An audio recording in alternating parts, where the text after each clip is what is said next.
Ce qu'on voulait souligner aujourd'hui, c'est en fait les donations qu'on a reçues et acceptées au cours en fait des 2 dernières années, en fait depuis le début de la pandémie, qui correspond aussi pratiquement avec les années financières. Donc ce qu'on a accueilli dans les 2 dernières années. Alors on a fait une sélection de biens pour pouvoir les présenter.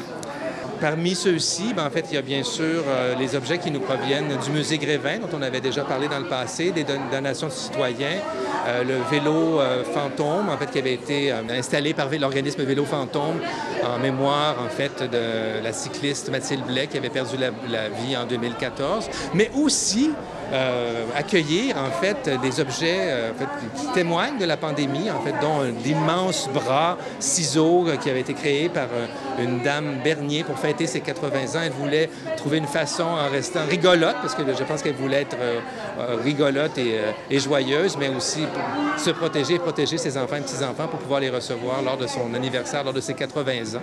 Et l'œuvre La mémoire sans fil, qui est une œuvre qui a été créée en fait dans les premiers jours de la pandémie, qui est l'œuvre de Madame Sylvie Bilodeau, en fait, où le nombre de boutons, je pense c'est 3579, qui sont cousus en fait sur cette œuvre-là, qui correspond au nombre de victimes dans les premiers mois de la pandémie dans une période donnée.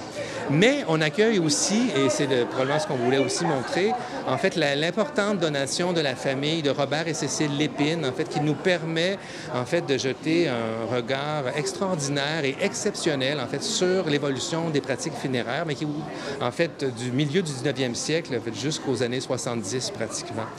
Et donc vous avez derrière moi le corbillard d'apparat pour ceux qui sont de Québec et qui ont circulé dans le passé sur l'avenue Saint-Vallier. On le voyait là, dans le garage de la famille Lépine dans une des vitrines. Alors, il est là derrière moi. Alors là, il est en restauration.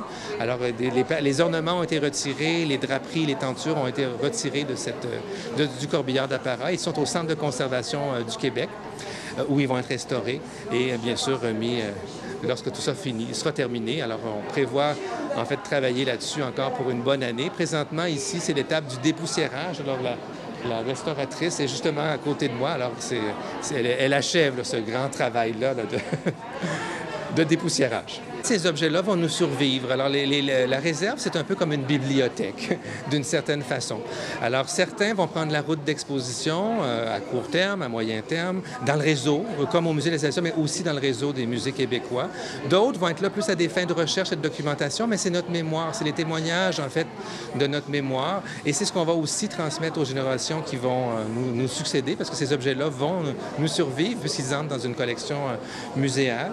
Et lorsque les objets entrent dans les collections du musée, on essaie aussi toujours de pouvoir s'assurer, en fait, d'avoir les récits auxquels ils sont associés, ces objets-là, pour pouvoir justement les rattacher, en fait, au vécu des gens, au vécu des citoyens, en fait, à leur savoir, à leur pratique, à ce qu'ils ont été, à ce qu'ils sont toujours, puis parfois, à ce qu'ils aspirent à être. Alors, c'est un peu ce qu'on essaie de faire avec les collections du musée, qui, comme sont des collections société, mais vont dans plusieurs directions tout à la fois.